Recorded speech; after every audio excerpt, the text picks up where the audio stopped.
Lads, we are not on time, but we are back. We're always on time. No, we're not. It's the others that are late. So here's what's funny. Alex messages us not a couple minutes ago, earlier in the hour. It's currently 6-1. And he's like, can we do it 12:45? I'm running a little late. And it's like, the thing is, Alex is the only one of us that has the full thing of Zoom. So it's like, it now normally would cut off around 40 minutes and you have to re-go again. So technically we can't start without Alex. So I text back. I'm like, well, we kind of have to then. And then I was like, well, Daniel normally gets there at 12:45. So this is a normal day for us. See, the way it should work is the aim is to record at 12:30. So the way I imagine things is it's polite to be 10 minutes early. So I sit down and I make sure everything is set up at 12:20. And I would assume we would have 10 minutes of like buddy bro banter, and then we would get going at 12:30. No. We got it done.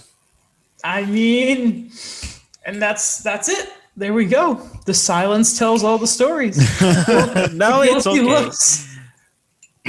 It's Because okay. I know that we will always wait for each other. So, like, the thing is, in that time that you're late, you could be watching an episode of Star Wars Clone Wars, contributing to Wait. I was early today. Yeah, he was. He was.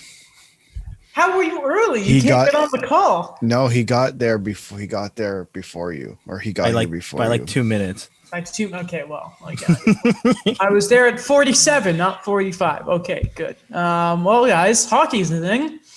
The finals start tomorrow, and it's between the reigning defending Stanley Cup champion Tampa Bay Lightning and your Montreal Canadiens, who defeat the Vegas Golden Knights in 6. Oh, yeah, Tampa won in 7 over the Islanders, but that's not important. A rematch, technically, of the 2015 series between these two teams, where Tampa would win in 6. From there was also the 2014 matchup where Montreal would sweep, but that is a very different team because it was after that series in the summer that Tampa would draft Braden Point. That's before Kucherov, before Vasilevsky, and they're the monsters that we know now. The first finals appearance for Carey Price, the first final appearance for not Corey Perry. He's been there all the time. Back-to-back appearances for him, though. Third time in his career? Third time, yeah. For Shea Weber, his first time. The first time for Cole Caulfield, who just got here. Guys, once again, in this series, I'm going to get the exact moneypuck.com rate up here. The Montreal Canadiens are the underdogs. Stop me if you've heard this before. They have a 38.1% chance of winning the Stanley Cup. Familiar territory, but I feel like they can do it. They have the golden ticket in Cole Caulfield. After the golden ticket. I'd be concerned if you didn't think they can do it. It's nerve-wracking, man. You know, I was distracting myself all of yesterday. I'm trying to for like the whole weekend leading up to game 1. A buddy of mine texted me last night. He's like, "So you excited for Monday?" And my heart my heart rate just went unbelievable. I thought I was having a panic attack. No lie, like it was insane. If you had hooked me up to like one of those heart monitors, it's a beep beep beep beep beep beep. It was terrifying. I have to ask you something, Adam. Sure. As our on-site reporter, what is the atmosphere in Montreal right now? I'll tell you, man, it's a mix of like, obviously the Euros are going at the same time, so I don't imagine it's as crazy as Woodbridge, but one day you have after Italy wins and you got those guys honking. And then like a game day here is insane because you just have people lining up hours ahead of time for the game. I can't watch hockey if I'm not out there, which I don't want to be because I'm not fully vaccinated yet. I don't want to really take a chance. You have crowds going from all of Avenue de Canadien up Drummond towards St. Catharines. It is completely packed. If you don't have headphones on, you can hear the crowd reacting to the game. Every goal has almost been spoiled for me, except the overtime winner in Game 16. Now you know how I feel. Yeah. Yes. So how do you describe this weekend? Is it like the calm before a storm? Is it? Yeah. It's you just kind of, and with that, I will put Do Not Disturb on. It is the mix of you start thinking to yourself, okay, they are 4 wins away from doing the thing. I'm not going to say it. but at the same time, they're 4 losses away from going home. I compared it beginning of before we started recording of you have lasted longer than any other team, you and your opponent. But if you lose, you go home with nothing. No one cares about the Clarence Bowl. No one cares about the Clarence Bowl. No. Unless you're Nashville. Yeah, and then you're gonna freaking hang a banner about it. Yeah, what is it Carey Price used to say? It's like, yeah, so we made it to a conference final once. They don't care about that in Montreal. You look at the Bell Center, there aren't these stupid divisional banners there. It's retired numbers and it's Stanley Cups there. It's a prestigious building, the Bell Center. It's first Cup final. Because remember, they were in the Forum when they lost one. It's something, man. I don't know how I'm gonna react. Like, so Donald Hickney, the boys, they're having me on their pod on Thursday, right? Yeah. And they're excited for it, but I think that will be after game 2. So it's either going to be, it's a mix of, okay, Montreal will be up 2-0 or Tampa will be up 2-0 or it's a split. No matter what, there's going to be an extraordinary level of nerves, and I'm not ready for it. Like, I've experienced first round losses, obviously, second round losses, missing the playoffs, but I don't think there is anything quite like what the feeling could be of your team losing in the finals, and I'm not ready for it. No, absolutely not. Yeah, no, you're not wrong. Like, it's a different. It's a different feeling, like being in the Cup final. Not that I would know, but it's a different feeling. Like that's for sure. Like, there's nothing like it. It's within reach. That's what's Right. crazy. The thing, I'm not saying it, is within reach.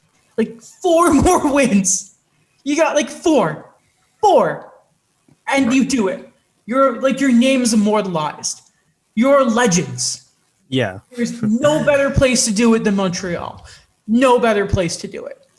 It's going to be a long week, guys. It's going to be long 2 weeks. No Saturday night games, by the way. What I know, yeah, I didn't get that. I didn't know have a Saturday night game for the finals. Now you can't play the Elton John song. We just thought that was a good idea. Like, I don't know. Your night, like, it's Saturday night is hockey. Literally. But getting to that point, Alex, what you said about, and Adam, what you said about, that feeling of being in the finals, for me as a secret Ducks fan, it is definitely different where, my home team is the Leafs. So I've never been alive to see them go to the finals. Yep. Oh no, I was alive for the conference finals against Carolina in the early 2000s. But other than that, like, it's understandable because when I look back on when I was a little kid in 2003, like, I felt the loss of the Ducks losing, but that was so far away from me that even when they won in 2007, it's like, I'm happy at my elementary school, but everyone else is like, well, are you happy like a California team won? Yep. So I think like, yeah, geography and I guess like the general atmosphere of when people are just so dialed into the one team to what's going on for them in terms of location that it's so much more different. When they lost in the first round to the Rangers in 2017, I was a wreck for a week. That was a first round exit. I don't know what I'm going to be like after this series if they lose. I've been a wreck since whatever date Game 7 was. So Exactly. So This is a connecting thing, but it's not a playoff thing. Yeah. Well, actually, it connects to a playoff thing, but it connects to what we're going to talk about right now, if that makes sense.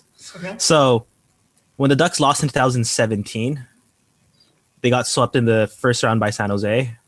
I knew it was over because like a little over a month later, they bought out Corey Perry.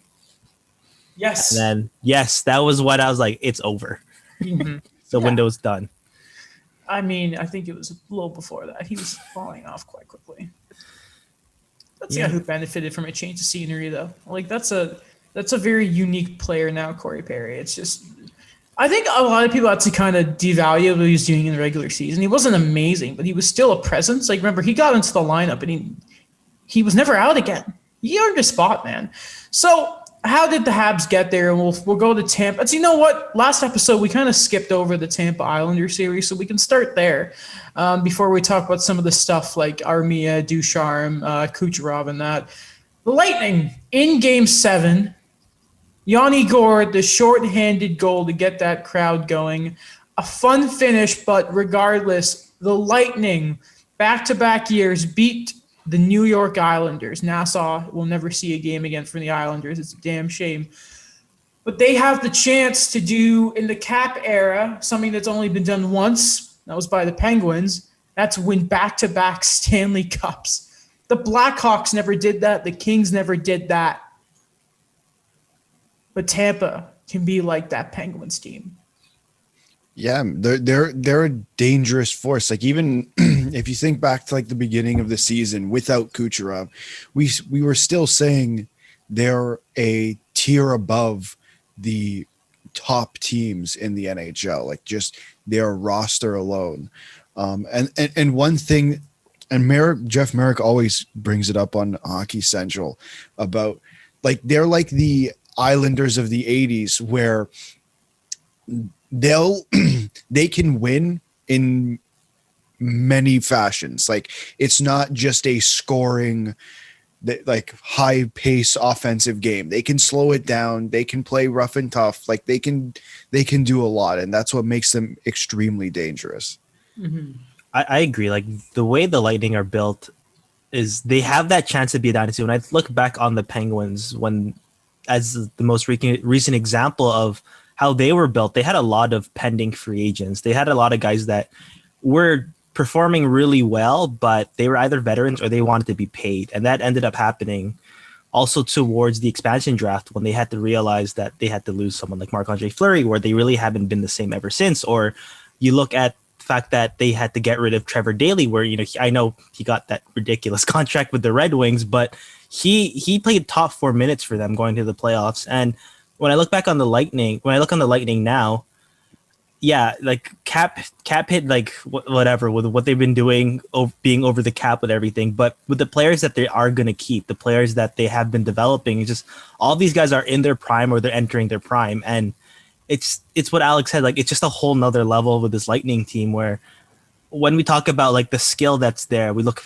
to the bottom six or even the bottom pairings of everyone, where they could play that rough and tough. They could adjust. They could adapt to like whatever another team gives them. And I think in terms of defensively, or in terms of trying to hold them to the outside, that's what the Islanders gave them, and they still were able to break through. You'll look back at this in last year's Tampa team. If you think of the turnover, I mean, what they lost Bogosian. Okay. They still have like Shen. They still have that left side, which has former Montreal Canadian draftees like Sergachev and McDonough. That's going to be a freaking story. Can't wait for that. Thanks, Scott Gomez.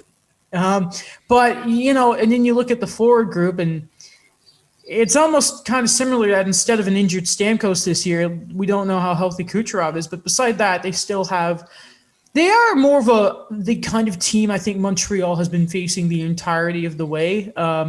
As in, they have lots of star power. They have an amazing goaltender, some would say the best in the league.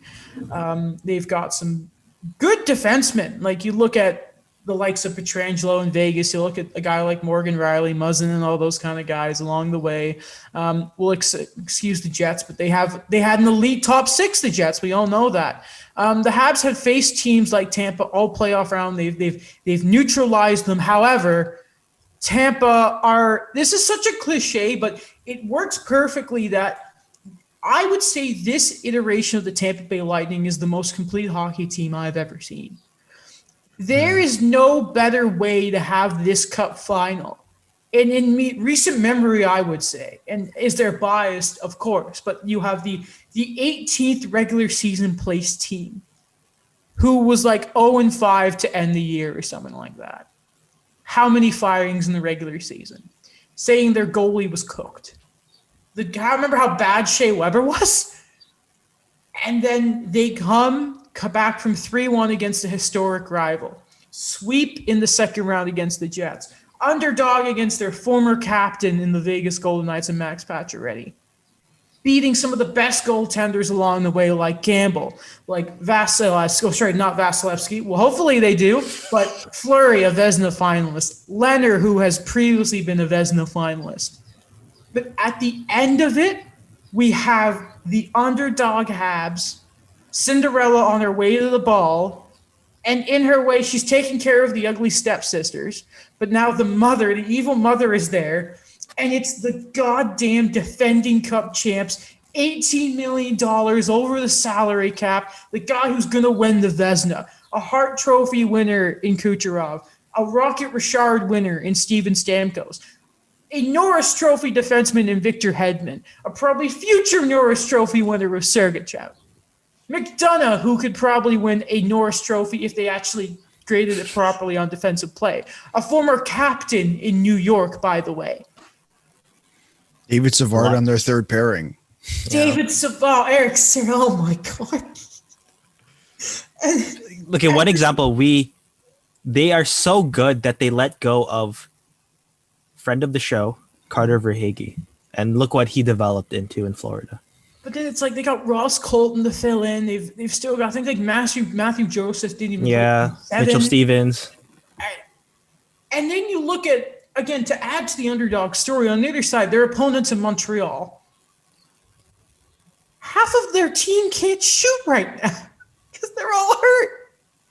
Like, this is seriously, I don't think in the time I've been a hockey fan, we've had a finals that is so David versus Goliath.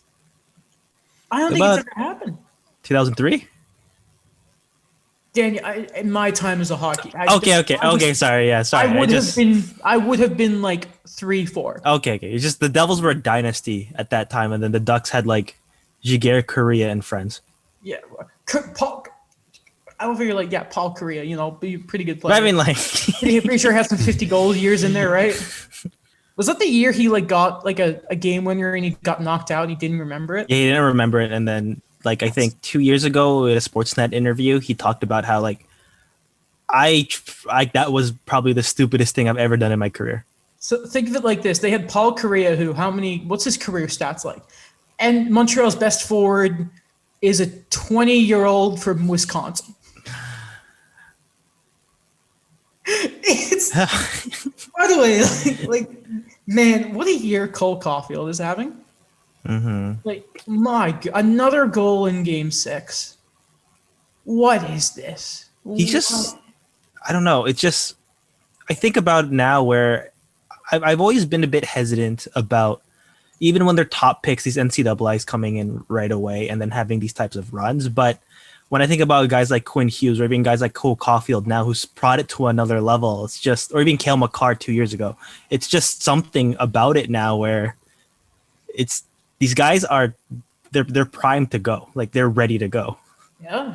I mean, the NCAA, it's a weird league, not a very likable league, but it produces, man. I mean, we saw that, again, Caulfield's draft year. That was the big American draft. There was Hughes in there. There was Spencer Knight. There was Cam York. Thanks, Philly. I love it so much. I guess before we keep going here, I just want one little stat to close out talking about the Habs here that I thought was really, really funny. Because getting the game-winning goal, and we're going to cover the Islanders in Vegas and kind of what's next for them. I remember people criticizing the Gallagher line for not offensive enough. They've obviously defensively been otherworldly. Mark Stone without a goal, amazing stuff. Pacioretty 1 goal, amazing stuff. You on that Gallagher line, you have Gallagher, who again doesn't have a good hand, can't shoot, and then you have Dano and Lehkonen, who are statistically the worst finishers in the league or among them. This is a little tweet I saw from Max Russo at MUS_99 on Twitter. Not Alex Russo. No, not Alex, not Justin. Not Michael. No. Lehkonen scored the series-winning goal last summer versus the Penguins. I forgot about that. The playoffs clinching goal this season and the series-winning goal versus Vegas to send Montreal to the final. Lehkonen, who I'm pretty sure in the overseas league he played, broke Daniel Alfredsson's point records. It was in one of the Swedish leagues or something in the playoffs. That guy, underratedly, scores big goals all the time. So let's look at do you guys want to look at the Islanders first, or would you like to look at the Vegas Golden Knights and what these? Just one thing before we move on to those teams. Sure. And I want to say this last time, but I didn't have time. Yeah. Doesn't Justin Russo look like Jake Allen? I think it's more the hair kind of puts it together. But or it's like the eyes. I don't know. Maybe. It's the hair. It's the hair. Yeah. It's the hair. That's what. Anyway, so yeah, do you want to go to the Islanders or do we Sure. want to go to Vegas? Do you guys care? Go the Islanders. Islanders is fine. Okay. The New York Islanders, it's got to be tough when you're a team that, Doesn't shoot. I mean, I wasn't going to go that. I was going to go the whole back-to-back Eastern Conference Finals losses. At some point, as a fan, you probably think, man, what if Tampa wasn't here? Like the feeling that Caps fans probably had for a decade against Crosby. Yeah, exactly. But I mean, yeah, it would be nice if they shot the puck or imagine the Islanders, but they could score. Apparently, I don't think they led after the first period for the entirety of the playoffs.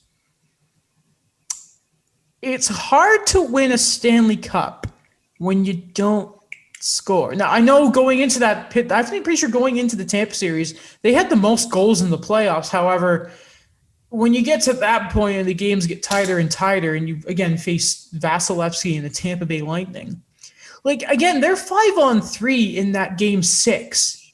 It got nothing. You can't have that opportunity. And I acknowledge they win the game, but there are some problems there, man. Like Palmieri not being able to hit the net in game 6-2 was a big problem. Barzal needs to be a bit more selfish, but he was incredible. I mean, what a playoffs from that Barzal. If you look at the Islanders, Alex, do you happen to have their cap friendly up or should I? You do? I do. Okay. So I feel like I'm going to ask you, you know what I'm about to ask. What are their contracts looking like? And your favorite stat in mine, what is their projected cap space going into this summer? So the projected cap space, and obviously it's not moving anytime soon, is 5.7 million. Yep. In terms of like contracts, there's obviously Palmieri, but I don't think he's coming back. Like, we're all in agreement that he's probably not. He wants to get it's his last year. Right. His last chance to get a big contract. They could bring Travis Zajac back. Like, that seems like a Lou move, like he did with Andy Green, just on a league min deal. Casey Cizikas, Michael Dalcol is an RFA with who's arbitration eligible, and then this one is a big one, Anthony Beauvillier. Ooh, yeah. Who will get some money.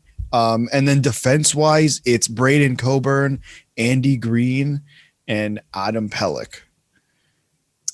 And Ilya Sorokin. Sorry, I just noticed that as well. So they have some work to do. Corey Schneider's a UFA. And Corey Schneider, yeah, I guess throw him in there. Throw him in there too. What did he play? Did he play? So no, he did not play. I remember for like the longest time they're like they will sign him, and then when he did sign, I'm like, that they didn't even announce it. He played 2 games in the AHL. Oh. Beautiful. Yeah. So, is it time for the Islanders to? You could see them bringing Cizikas back because he's part of that fourth identity line, they call it. I hate that line so much, the identity line. But is it not time for the Islanders to maybe look at, listen, if you get some more offensive talent, you get some scoring besides just deadline guys, I mean like a hockey deal. Do you not start going that route? Like, it's not just if you get an offensive guy, you're going to ruin your whole structure. Like, that's getting buy-in from a guy, right? But is it time for and maybe it's easier said than done because of the cap situation, but is it maybe not time for the Islanders to start boosting up their forward core a bit more? Because I know Barry Trotz mentioned he's not wrong. They didn't have Anders Lee. Yeah.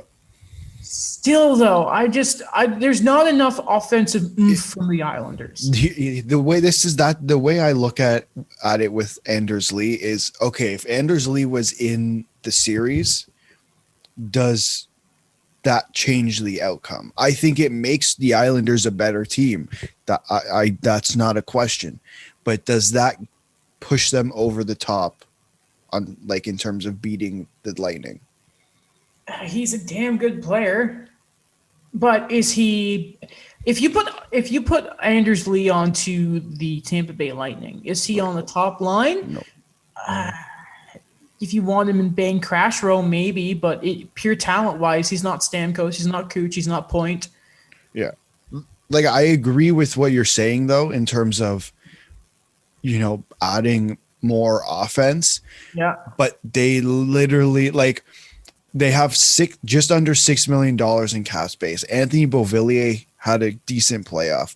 Adam Pelech was playing on their first pairing, and Ilya Sorokin is one part of that tandem.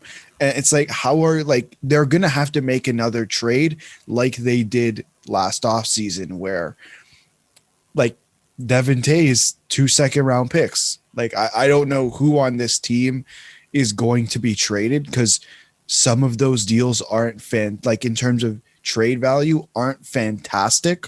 Mm-hmm. But it's going to be difficult to maneuver it. And it's Lou, so like I can see him figuring it out because it's Lou, but it's going to be a difficult offseason. It is. I think that there are a lot of those contracts there where they are good players. It's just in terms of the term, in terms of the cap hit, it's like there are a lot of loyalty ones where I know Lou Lamoriello has spoken about it before with his time with the Devils, where he's mentioned, I'll pay a third line guy as much as I'm going to pay a first line guy because he does his job. And then he's mentioned, because we're a family and this is how things are supposed to fit. And I can understand that where this team, where they found quality, they have these good guys, but again, like, I'm not dissing Lou Lamoriello in any way. I'm not at all. But the thing is, when he was with New Jersey, he asked superstars to take discounts. He's not asking Brock Nelson to take a discount. You know what I'm saying? Yeah. Like, he's going to probably ask Adam Pelech to take market value or below that. It's not the same as asking Scott Niedermayer to, like, hey, avoid arbitration. You just kind of hope maybe he calls Seattle and it's like, hey there, Leo Komarov, and maybe you see that Andrew Ladd contract. I mean, come on, I know you might want to hit the cap floor. I don't know, maybe he goes to Robida Island all of a sudden. Those are the kind of moves you got to hope the Islanders make. Looking at another team that fell short in the third round. By the way, it's so weird to go on Cap Friendly and you see the Kraken there now. It's like, oh yeah, you're official now. Good for you. Do they only have like one contract there? 2 contracts. Yeah. One. Luke Henman, sorry. The face of the franchise. It's like Reed Duke, remember, for Exactly. the Vegas Golden. I was waiting for him to debut. Speaking of the Knights, I thought they were going to lose in the second round to Colorado, and what I clamored about all year was I don't like their center depth enough. And that's all of a sudden what people are now talking about, them losing to Montreal. Their forwards were not amazing in the playoffs, a.k.a. I don't think Marchessault had scored by the end of the series, and I mean in the Montreal series in its entirety. Pacioretty had 1 goal. Stone did not have 1. Riley Smith, I think, scored in Game 6, but that was his only goal. I don't believe William Karlsson scored. Nicola Waugh scored. I can't remember if Alex Tuck had scored. Ryan Reeves was, what a surprise, completely ineffective, and he was taken out of the lineup. Oh, Tom Wilson problem, eh? Yeah, you're so great. Yeah, so Ryan Reeves has so much value, doesn't he, guys? That's why Pittsburgh traded him so quickly after getting him after winning the cup. Right. It didn't help. Traded Kim Kloston for him. Yeah, you need to make it to the finals again to deal with Tom Wilson if you're the Tom Wilson. I just want to say that about Ryan Reeves. I wanted to say it during the series, but I didn't want to jinx anything. Anyway. You would have scored a hat trick. It's like scored 25% of your goal career total. Single game. They kept Mark Stone on the fringes without mentioning how he's been struggling. Yeah, and it's just you look at these, and this is the first time. Not the first time. It is not the first time in a couple of years now where that Vegas group has been shut down. And listen, a winger can only do so much. And if we look at Pacioretty, the guy, his best centerman in like his history in Montreal is Thomas Plekanec's great guy. It was him and David Desharnais. Okay? That's a throwback. Now, notice how Patch has always scored 30 goals, but his playoff total wasn't amazing. It's good in Vegas, but it's never amazing. Patches isn't a massive big game player. It's hard for your wingers, in my opinion, to really make a difference if the guy working between them in the most difficult position in hockey is Chandler Stevenson and like Nicholas Waugh. Like you cannot win. Like, so let's just take a second here, right? Let's look at the Islanders. First line center, Matt Barzal, is probably, I could say Barzal would at top, I'd like probably be the best, if not the second best player on Vegas. He's better than Pacioretty, I would say, but maybe all around game, he's not like Mark Stone, right? You look at the Tampa Bay Lightning. Look at their top centerman, Braden Point. Stamkos can throw on there if he wants. Cirelli's probably would be the second best, maybe best centerman if you threw it on Vegas. Montreal have great center depth all of a sudden. Look at Suzuki, how good he's been. Vegas could really use him. Look at how, look at how good Phil Deneau's done in his role as a centerman, being a shutdown guy. You look at the Caps when they won. Backstrom, Kuznetsov, Pittsburgh. You may have heard of Malkin and Crosby before. Datsuk and Zetterberg for the Detroit days. You need premium centers to win in this league. And I do not like the way Vegas are built, and I don't think they're going to win a cup if you continue to have Chandler Stevenson as your first-line center. I have witnessed this. I promise you guys, I have seen this in Montreal in the past. You cannot have a bunch of bottom six centermen working in the top six. You cannot rely on those guys who by themselves can't get 20 goals to try and work with the likes of Pacioretty and Stone. I'm not excusing them 100%. They were garbage as well. They couldn't score. That's on them. They get paid the big bucks, and Stone owned it. Pacioretty didn't. What a surprise. Sorry, that was rude. I think Vegas needs to have a very long look at this offseason and maybe a Jack Eichel. I agree. Wow. I agree with what you're saying, but I don't think that's why they lost this series. I don't think center depth was the reason they lost the series. Like, if the even okay, so is William Karlsson a second line center? I mean, there are worse, but yes, play the role. That line didn't produce either, right? Like that's the thing. So even when like Mark Stone and Max Pacioretty, like Max Pacioretty with Chandler Stevenson as his first line center was on, like for the entire season, was on pace for a 40 goal season, if I did my math correctly. Mark Stone was on pace for probably 30 goals as well if it was 82 games. I think if even the second line didn't show up and they have a proper center, I think it's a mix of Montreal shut them down extremely well, and the guys that you expect to show up didn't show up again. Mm-hmm. I think that to me, that was the thing that lost them the series. Yeah, I agree that what I've said so many times about the Golden Knights is that they're so top heavy that once you neutralize, that big top line, that solid first pairing or so. And Alec Martinez, he was playing injured as well on the second pairing. But again, with that, it's just once that is neutralized, it's like I'm looking right now on what their lines were, and what Alex said with that second line that used to be their first line. I really kind of think that Magic's gone with that lineup. It's not working anymore, and I can't see them going forward with that, especially with William Karlsson, who really is their legitimate top six center on the team. Like, he struggled on faceoffs, he struggled with being another offensive guy for them. And then when I look into the bottom lines, they just got outworked by Montreal. That they had that quote unquote big third line of like Janmark, Waugh, and Tuck, and they all struggled. And then I look on that fourth line where, we talked about Keegan Colasar, where he's been solid, but again, they get outworked by Perry, Stahl, and Armia. Listen, something else we should probably mention, the big reason why Vegas lost is I don't know what they were doing yo-yoing Fleury and Leonard. I think after that, I can't remember which game it was exactly, I want to say it was game 4 when he gave away the puck to Josh Anderson, and then Vegas would lose in overtime. I think after that, I think they should have stuck with Leonard. No, it was game 3 because then game 4 they went to Leonard. 5 Fleury. Yeah, you're right. They should have stuck with Leonard. And I think if there's a second contributing factor to this series loss, other than the big guys didn't show up, it's that.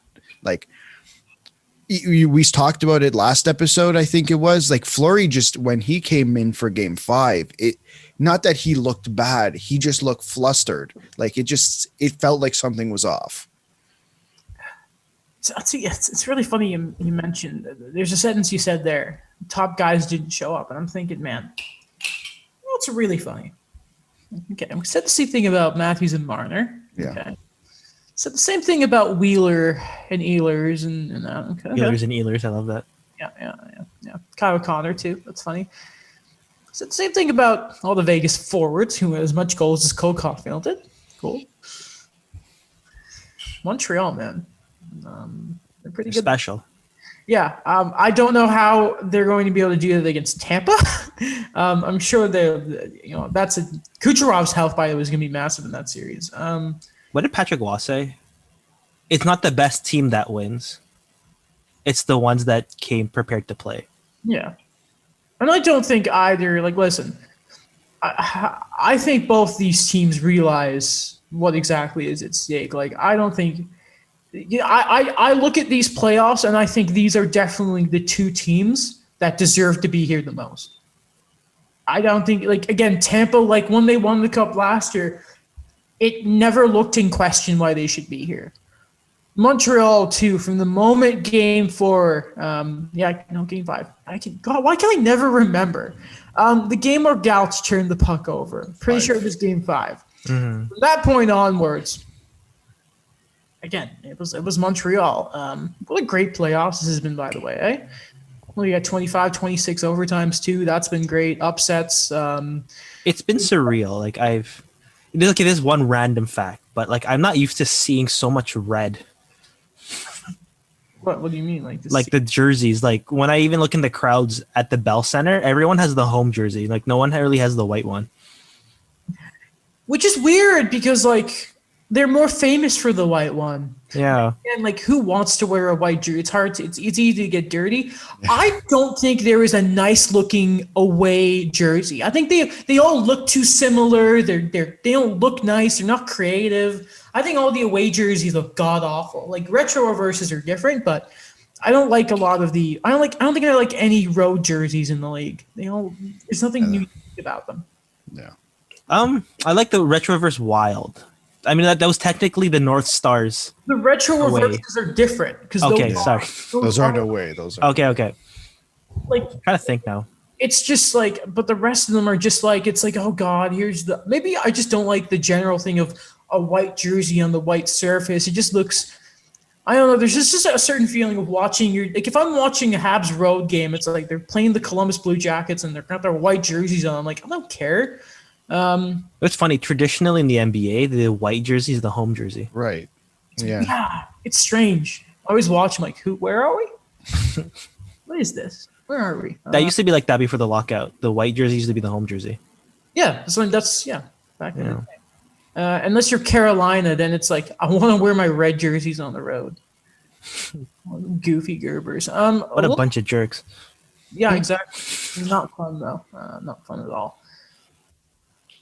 I wrote what's next for Tampa on the doc. Well, they have a 7-game series to take care of. I noticed that. I'm like, I think we all know what's next. By the way, it was confirmed on the Game 6 broadcast. Kyle Pekoskas had a bit. They did change the photo holes. Yeah. I did not receive any credit. I will be filing a complaint, and a strongly worded email will be sent to Rogers. Adam will patiently wait for his compensation. Yeah, all right. Well, and I will take it in game. So here's what's really annoying about the finals, right? So again, season ticket holders had obviously got first dibs, but you were given priority if you've been a season ticket holder for over 20 years. and they purposely have higher prices for Game 6. And I was like, cool. So the team that's been around for over 100 years, generational season ticket holder. Naturally, I didn't get a seat. And then naturally, people being greedy are selling them for 10 grand for a pair. Oh my goodness. Because cool. But maybe You don't have to go to school this year. if I got to go to a cup final, I'd take the year off. I wouldn't, honestly. But that's cool. Maybe if they raise the attendance up because everyone's trying to get that done, maybe you'll have a better chance. But Francois, let's go. Come on. Even John Cooper was like, yeah, let's do it. How long have you been a season ticket holder? This is my second season, I think. Okay. Second? Mine, but my mom has been one for a couple more years than me. Okay. Yeah. I remember the call I got. It was like, hey, is this Adam? Yeah, this is the Montreal Canadiens. They're like, what? Congratulations, you're a season ticket holder. Wait, the Montreal Canadiens achieved self-awareness, like just the team. It's just the logo. the logo's calling you. Yeah, great guys. I love this team. I just love this group. Carey Price, what an amazing person. I love that chart I sent you. Which one? What you love, and then to see it. Oh yes. Also, I'm happy that the boys won at home for Game 6 because they got to do it in front of the families, and we got justice for Corey Perry's son. Exactly. What an adorable kid. Not Maxime Comtois. Not Maxime Comtois. All right, where are we going now? Just some quick notes. Here's what's really rough, guys, is so Dom Ducharme, apparently, because of the quarantining rules and that, he won't be back behind the bench until hopefully for Game 3. Also, a player that we'll be hoping to get back for Game 3 is Joel Armia for the Habs. I'm pretty sure Armia had 2 concussions this year, and this is now his second time on the COVID protocol list. What a rough year for Joel Armia. I feel so bad for him. Yeah, it's He's a fighter. rough year. I've come to really like the guy. I remember this is one thing I remember with Adam when I first met him. You convinced me to be a fan of him. Of Joel Armia? Yes, because I remember you got offended when I said he was a bust. Because like he went 16th in the draft and he never really did much for Buffalo. Mm-hmm. And then I'm Who like, the does only much for Buffalo though. Okay. And then he went to the Jets and it was kind of the same. But then you're like, hold on a second. It's because he's not playing in the role he's supposed to be playing. Buffalo put him in the top 6 and he plays best in the bottom pairs and he's a great defensive guy. I'm like, okay.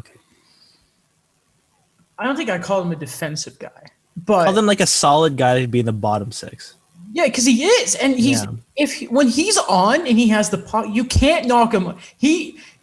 I've compared Joel Armia to he's the kind of guy you draft, and it's like if he can only put it all together, but he puts it together at the right times. Like Armia's great. Like I love Joel Armia.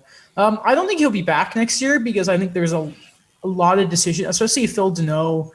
I am so interested to see what his contract turns into because I think Armia's gone if depending on it. I think Lehkonen will be back because my lord, he's a great. What about Michael Frolik?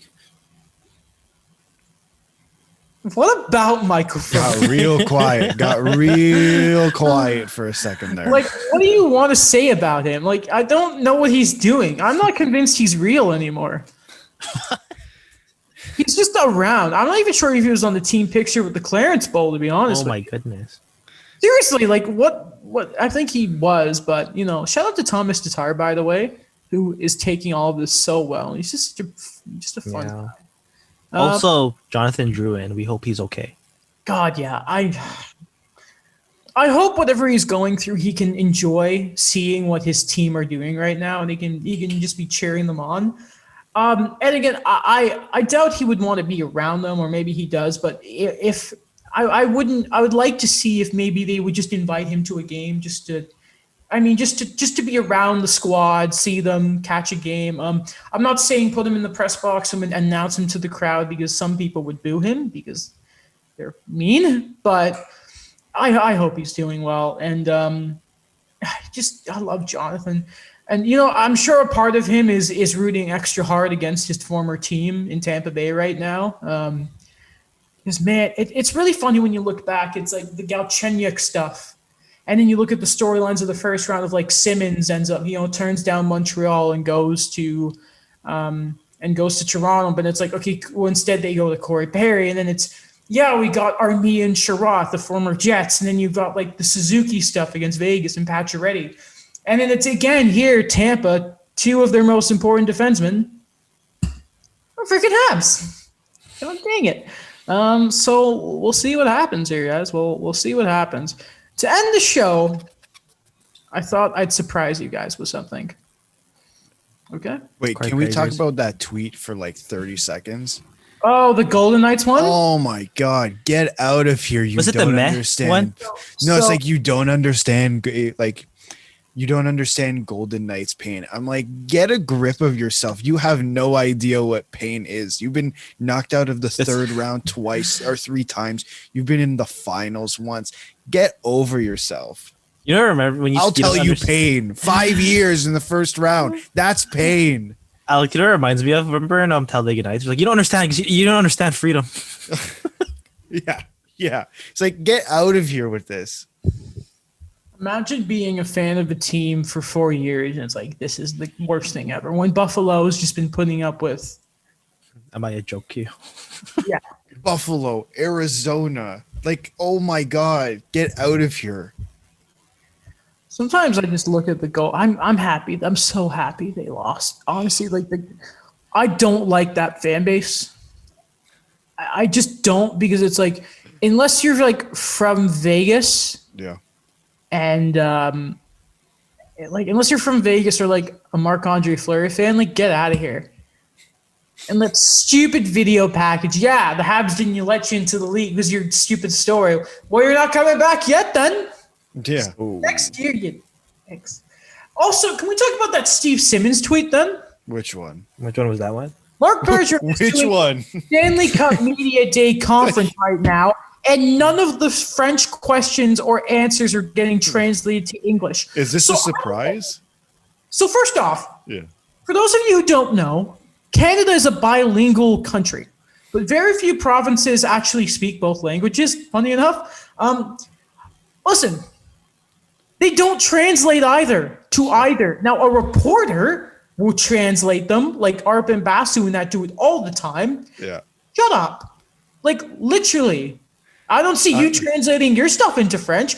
We speak 2 languages here. Shut up. I'm glad you're now part of the I Hate Steve Simmons club. Did he get sick of ripping on Marner? So he's like, I'm going to piss off Quebec today. Yeah, Go pretty away, much. dude. Like, what a goofball. Well, he like- did some Raptor stuff too, right? He's got to Oh yeah, it's he's that got to one is- dabble himself in different territory. You know, One we thing- were, we were talking about you asked about Sean Avery, or Mike asked about Sean Avery, and you responded with what it's a guy who wants attention and he knows how to get it. Yeah. Steve Simmons. You know what I'd like to say about Steve Simmons? Mm-hmm. Get And nuts. it's just a crazy thing. No, it's just a crazy, like, it's just an observation about how good Masai Ujiri is. Because I've watched a lot of the press conferences with, like, the Zoom ones with, like, Masai and, like, Bobby Webster. Yeah. And the stuff Steve Simmons asks sometimes, or the questions he has as follow-up, it's like, I'd like to applaud Masai Ujiri for being so nice. Like, hey, Steve, it's nice seeing you again. Like, despite the fact that, like, it was such a bad question about, like, gun violence That in was Toronto and how, like, the Raptors are not doing anything about it. just how arrogant can you be? Like, what does someone have to do to get their press rights revoked? Like, can Eugene Melnick just take over MLSE for one conference, then you take it back, just so he can like take away and like. Remember when he was like Ian Mendes? I'm going to end your career, like being a total dick about. But Ian Mendes is like the nicest guy ever. Can we do that? Great features. Can we just have like stop it? Why are we going after? Like, it's just so nonsensical. Like, dude, translate your articles then. Like, seriously. Again, 2 languages in this country. Speak both then. Don't do that, okay? Shut. And again, it's easy. Go follow a French report. Dude, if they tweet it, if you go to Twitter, there is a. Oh, I almost hit my mic. There's a translate button. I love the screensaver, by the way. Oh, it's Cole Caulfield, yeah. It has been since like he was called. I think I've had it since before he played. And what's he doing? Why are we allowing this man to have the privilege of covering the NHL playoffs? Maybe it's because everyone discusses him. He knows. Great. He knows. knows how to get attention. That's exactly what it is. Like when people There's- badmouth him on Twitter or like other journalists call him out, like It's like exactly that's what he wants. It's that's paying for his exactly what he bread wants. and butter. Exactly. That's what it is. Well, lads, Was that the surprise? what?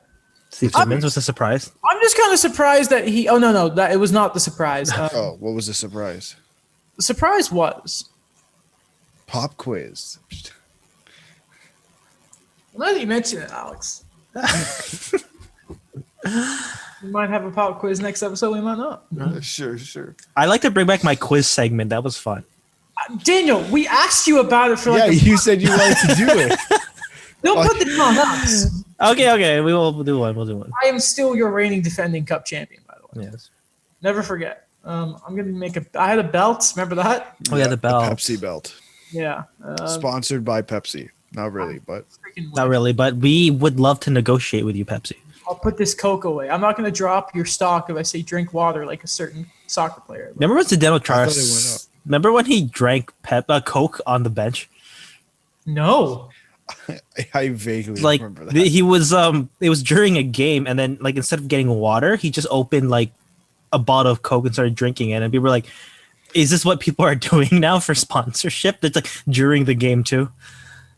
And then he asked about it after. He's like, "Oh, I just was feeling lethargic throughout the game, so I just needed like a quick boost." I want to see more players eat pizza after the game, like Dano and Caulfield. Okay, so here's something. I was watching Tim and Friends after the day after Game 6, Okay. and Jesse Rubinov was like, "There's too much cheese on that pizza," and I nearly had a heart attack because he could not have been more wrong.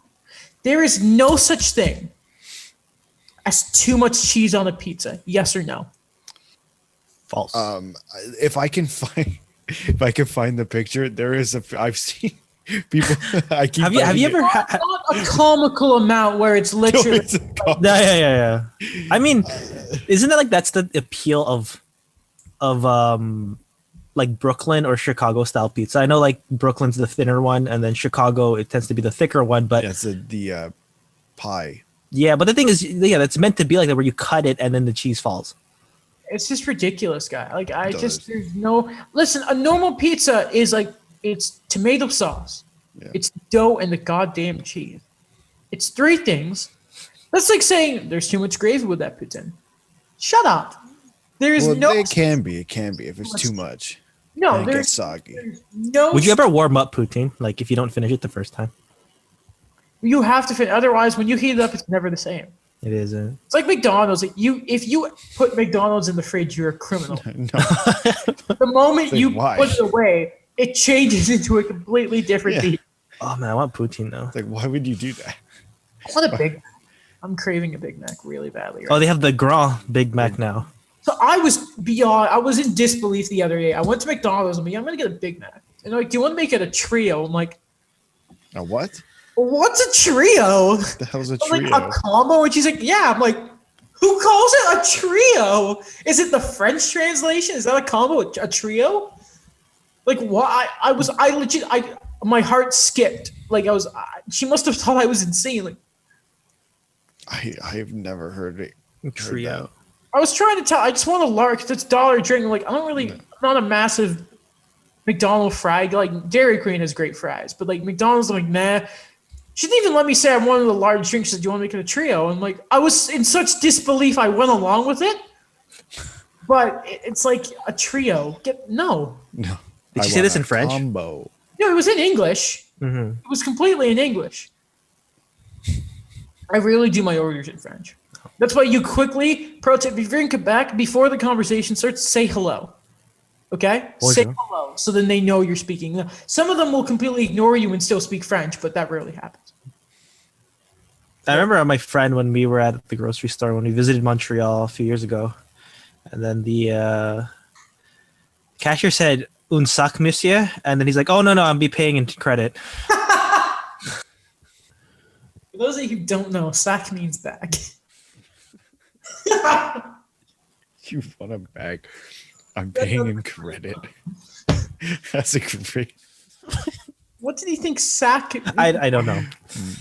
It's like that's an English word too. I know. Sack. How the Yeah. hell did he think it was like debit? Like what was he thinking? That's on your friend. That's almost as bad as going to Quebec and telling them to turn off the Habs game because you want to watch the Leafs play. Has that ever happened? That. Oh no, sorry, you just wanted to put the Leafs game on, right? Alex? No, I didn't want them to put. I didn't ask them to put it on. I thought you I did. didn't. No, How did I that don't think story so. go? I thought you went to Quebec and you're like, can we put the Leafs on? No, I just happened to have a sweater. No, I just happened to have a sweater on. Oh. I remember. don't Okay, so think this so. was my grade 6 trip to Ottawa, and I remember like this is when Ottawa went to the conference finals. Yep. I think it was against New Jersey. Good team. And what happened? No, not New Jersey. Buffalo. And then what happened was, that was a while ago. And people were wearing Leafs jerseys like to Ottawa, and then people were just like people in my class, and they're like, "Oh, it's so funny because we're wearing a Leafs jersey in Ottawa." And then they're like, then people were like they were like older people who were like ripping on them. It's like, "Oh, they didn't even make the playoffs. Like, what are you doing?" And all this stuff. I'm like, "Oh my gosh, these are children." No, I remember because it was 2014, and it was Montreal, and it was the playoffs, so the Leafs weren't there. Montreal and Boston. Yeah. So yeah, no, I didn't ask them to turn.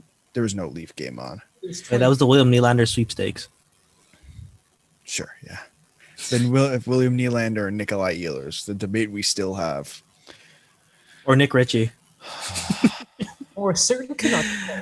I remember people were like, Dave Nonis saved that draft for the Leafs because if Ryan Burke was still the GM that year, like the Would've Leafs been would have Nick gotten Nick Ritchie 8th overall. Yeah. Okay. I think that's everything. Oh, one more thing. What is this Steve Dangle hate? Yes, we love Steve. Get out of here. Steve Dangle, not Steve Simmons. Steve Dangle, yeah. Get out of here. Fucking get a know He's grip. doing his job. Get a know grip. Yeah. He has a young son. So, I obviously, he's just doing his job, people. Don't be like, it's fun. It was number one trending on YouTube, I'm pretty sure, like his Habs game. Like, listen. I'll see it this way. He's hired by Sportsnet. He's not hired by the Leafs.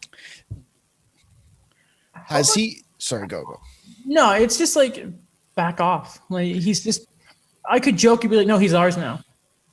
He's enjoying himself. He's fun to listen to. Like, the future of sport media and Sportsnet should be around a guy like Steve Dangle. So just let him, like, what do you want him to do? Make a video saying another week, Marner's bad.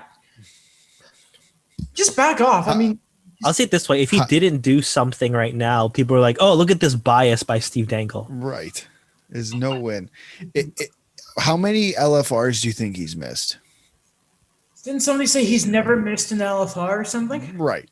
14 years? And do you think he's going to do LFRs next year? Probably. Is that not in his, when he says, like, I'm not going to do LFRs, I'm like, is that not in your contract? I don't think so. I think because it's his, it's a private channel. Like, it's his own channel. I'm fascinated, by the way, to what a contract for a guy like Chris Johnson is. It's just like, so you show up on the September, and after July 1st, it's like whatever. Like, how do they get paid? Like, is it just like it's let's say they make $60K, but like they pay you from like the Saturday that it's like how farmers sell their all their crops and then they just go away for the winter. Do they just kind of hibernate for the summer? Like, how does it work with them? I'm so fascinated to know with them when it's like. I have to imagine, like, it's probably similar to how what's his name, Bob McKenzie, right? Like, you know how he's there for like the first two, or when he was fully like, well, not semi-retired, he was there for like the first couple weeks of free agency, and then he was like gone for like 2 months. Yeah. It's probably like that, and it's like, I bet this year or the past 2 years has absolutely screwed them up, because like last summer they didn't really have a summer. No. Like, even when there was the hiatus, they were still Working practically full time, and then now they're gonna have what, like a month and a half off. This is our before- future, guys.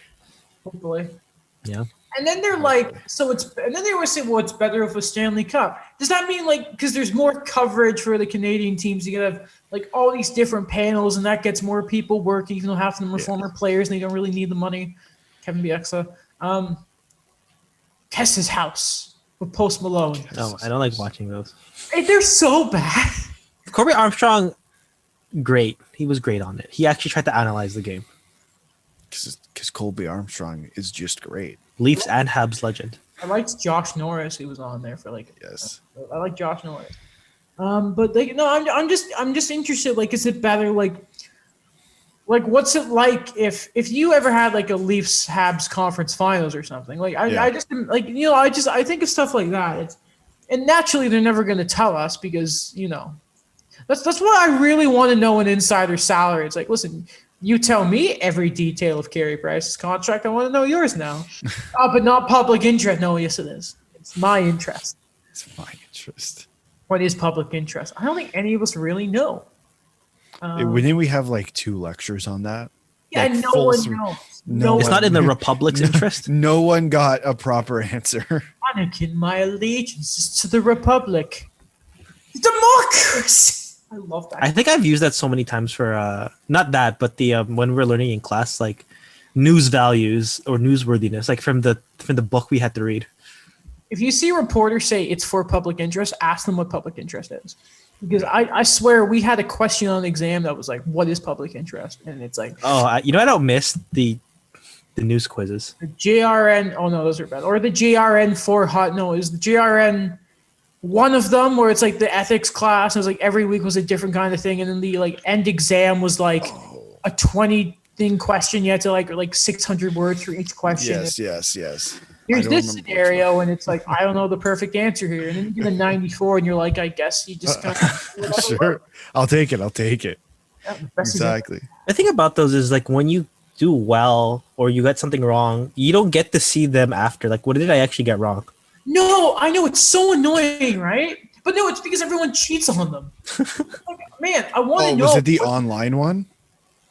Either, yeah, no, especially like there were ones where like after second year, it's like, listen, you're not going to give me a physical copy of this quiz. I want to know what I got wrong. If you don't Right. tell me, it's like not getting feedback from the coach. It's like if you just sit me for not back check and tell me what I do in the back check to make it better, so I can get better. Like, come on, like, this is why we need to roll back the technology a little bit here. I know. Justice for Nick Petin. Nick Petin. Yeah, because I never know why he's in or out of the lineup. I want a betting odds. What year did this event happen in journalism history? 67, 92, or 74? And then it's. I need justice for that. Okay. Do you want to do the intro? My throat kind of hurts. Or the outro. Sure, I can do it. Thanks for listening to another episode of the 2-on-1 podcast. Thank you to VoiceEd. Obviously, if you are not following us on social media, How dare you should follow. Yeah, how dare you? And you should follow us on Facebook, on Twitter, on Instagram, on TikTok. And if you're not watching it on YouTube, go watch it on YouTube and then hit that subscribe button. And on Apple Podcasts and on Spotify, hit the subscribe button. Just do it. Don't worry about it. Just trust me. Just do it. And what am I missing? Daniel stuff for the Hockey Writers, my blog, Adam's YouTube channel. Go check it out. Subscribe. Read. We're fun guys. Just keep reading. Just keep reading. Am I missing anything? We just miss you. We love all the listeners. That too, Except yeah. the Golden Knight ones. Oh, I don't know if we have many from Vegas. We have someone from like the UK. I think so, yeah. Might be my godmother. We're Maybe. still not sure. Reach out. Okay. Good. That's Thanks, guys. everything.